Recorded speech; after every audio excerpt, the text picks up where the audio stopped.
What's going on, guys? Kulprit here, and today we're going to get back to my roots a little bit. We're going to talk about kind of a topical commentary, something I've kind of gotten away with in Battlefield 4, or away from Battlefield 4. And, you know, I've gotten into reviews and impressions and live comms and squad comms and things like that, and I haven't done as many topical commentaries, which, if you've subscribed to me in Battlefield 3, was really kind of my bread and butter. It was kind of my roots, as I said.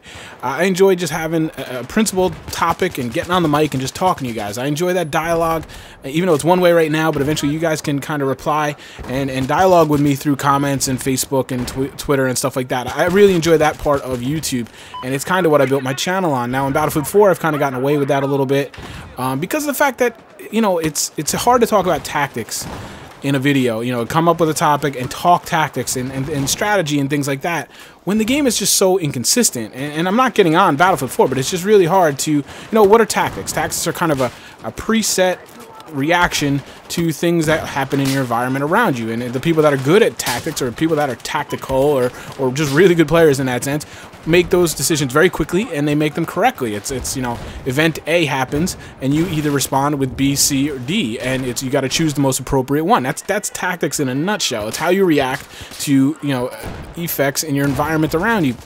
Now, it's really hard in Battlefield 4, because how can I sit here and talk to you about tactics, or, you know, concepts or fundamentals, when, you know, on one night you can walk into a 1v2 gunfight and feel confident, and you can execute and do what you do and win the majority of those, and the very next night you basically, unless your enemy is in front of you and he's turned with his back to you, you have to disengage, because you just cannot win a gunfight. And that's the most maddening thing about Battlefield 4, as I've said before. So I've kind of avoided these kind of fundamental tactical commentaries. So I want to get back in them. I miss it. I miss the dialogue, and I have this text document with probably about 50 topics just sitting here that, you know, as I come up with an idea, I write it down, and I kind of write a little blurb, kind of my thesis of it, if you will, or my hypothesis, and so I don't forget what I wanted to talk about. And it's getting very long, and I just want to talk about them. So today what I want to talk about is, as I say, the team play effect, and basically what it is to explain it a little better, is the effect of having good squad mates, the effect of having good teammates on yourself. Now, a lot of people always say, they're always like, do not play that game solo. You have to have teammates. You have to have friends. Now, you know, when people say that about your game, pause for a second. I understand they say that about every game. That's just a classic line for FPS shooters. They said it about Call of Duty. They say it about Battlefield. They're now saying it about Titanfall. They certainly say it about DayZ. It's a boilerplate statement for all first-person shooters, and I'm not disagreeing with it. And a large part, it's absolutely true. And people clearly say that about Battlefield 4. And, you know, usually when they say that, it's more of a matter of, you know, you got to have good teammates. It's more a function of, you can't have random teammates. You know, that's kind of what they mean, because we all know playing with randoms can be super frustrating. They don't really do anything. They don't actually, you know, play the objective. They're not trying to really win, and that can be very frustrating. And for me, that affects me very adversely. When I play, I kind of, you know, and let me actually, before I get into that, let me just speak about, I tend to play solo a lot in my history. Reasons being, I play very sporadically. Like, and even when I get on, there's a good chance I have to, like, stop playing at a moment's notice, because in my house, you know, I have two little boys, as you guys know, and especially right now, like, my youngest is in his, like, big boy bed. He's just out of the crib, so he has a habit of getting up at, like, 11:30, 12 at night, not kind of really knowing where he is, and, you know, he needs to be put back down and things. And me and my wife have an unspoken rule that I handle that at night, and then she lets me sleep in. So even if you're playing with me at 11:30, I might disappear for a half an hour or so, and it's not a big deal for me, because I actually like that arrangement with my wife. But it makes it hard to kind of squad up with people. So a lot of times I play by myself, and I work on singular things, or kind of concepts and tactics, if you will. So I play predominantly by myself, and that's why I play a lot of TDM. I play a lot of domination. These are more solo-friendly game modes, I find. But lately, I've been playing with the All-Star crew and other crews as well. I've been playing a lot in squads, and especially as I play with the All-Stars over and over and over again, and we kind of become more of a cohesive unit, I'm finding the game and how I play very, very much changing. And like I said, usually when people make that statement about you have to play with other players, they're more referring to the fact that you need competent teammates around you. Whereas what I want to talk about today is how that affects how you play, because I find it affects me a great deal. Now, when I play by myself, you know, sometimes you luck out and you get on a decent team and you roll and everything's fine and you're padding your KD and you're having a fun time.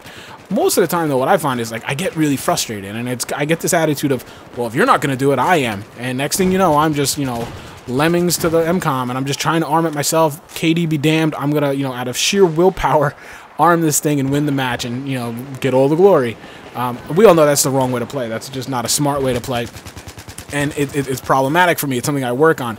Now, the opposite, though, is what I really want to talk about, is when you play with competent teammates. And for me, it's just such a great feeling, and it's fun to watch how I adapt, how I change. It's almost like I get to play how I want to play. Like, and as I do it more and more, and as I'm in like a rush map, and I look to my left, and I've got 2 really competent teammates, and I look to my right, I've got 2 other really competent teammates, and we're in a squad communicating.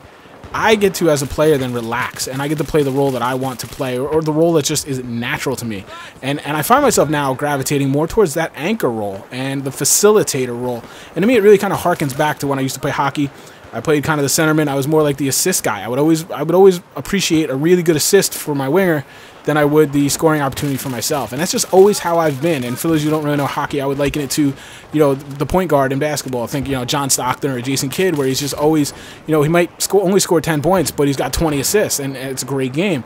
That's just always how I've been. And I've told you guys, you know, I'm not really the Slayer by any means. You guys have seen enough of my gameplay.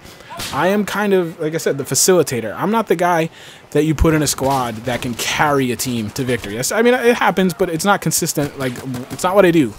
I always kind of fancy myself as the kind of the guy that'll make a good squad or a good team great. I'm kind of the oil in the machine, you know. I might not be the guy at the top of the scoreboard, but I like being the 4th guy when all my other squad, or the 5th guy in this case in Battlefield 4, well, the rest of my squad mates are above me and we're all at the top. You know, I might not be the MVP of the match. I want to be the MVP of my squad. You know, I want to be the guy that's keeping you up, filling you with ammo, providing a spawn point. That is what kind of is coming more naturally to me in Battlefield 4. And I want to be kind of like, you know, like you go out when you're going out. Everybody loves the guy, the designated driver, because he's facilitating you having a good time. Well, I want to be the Battlefield 4 designated driver. I'm going to do the dirty work. I'm going to do the grind, and I'm going to do the not so glamorous work so that you guys can go up and get those montage moments, those, you know, those epic back rages and things like that. That's just the way I am. That's my nature. And I'm finding as I play with these guys, I'm able to do that more and more. Now, I don't do it consciously. It just seems to kind of happen. And it also just fits my skill set better. Like, so let's be honest, my accuracy is an issue. I'm not as twitchy and, you know, as some of these guys. So it just fits. And I find myself playing much better. I'm enjoying the game much better. And to me, that is kind of the underlying principle of this whole commentary, is that playing with good players not only changes the match, for me, it changes how I play. It allows me to play how I want to play, and that liberty is really, really fun. It makes probably any first-person shooter fun, I would estimate. So I was just curious what you guys thought. When you play with your buddies and you play with a really good squad, how does your personal play evolve? How do you change how you play up? Like, what is your kind of natural role? Not necessarily favorite role, because you got to be honest with yourself. You got to realize that maybe I'm not that, you know, 4 or 5 KD Slayer. Maybe I should play more of the engineer or the support kit or something. Well, like I've said, the anchor role / facilitator. And I really enjoy it. I enjoy, like I said, I want to be the lowest scorer on my squad, or not scorer, but lowest KD on my squad, and be the 5th guy on the leaderboard on our team, because that means the rest of my squad is above me, and we've had a really good match, and chances are we've rolled. So, like always, guys, let me know in the comments what you guys think, and let me know if you want to hear more of these kind of topical commentaries, not these broad reviews and impressions and things, but let's talk about some meat and potatoes of gaming. It's something I enjoy talking about, and I think most of you do too as well. So, like always, guys, it's Monday. Hope you're having a good week.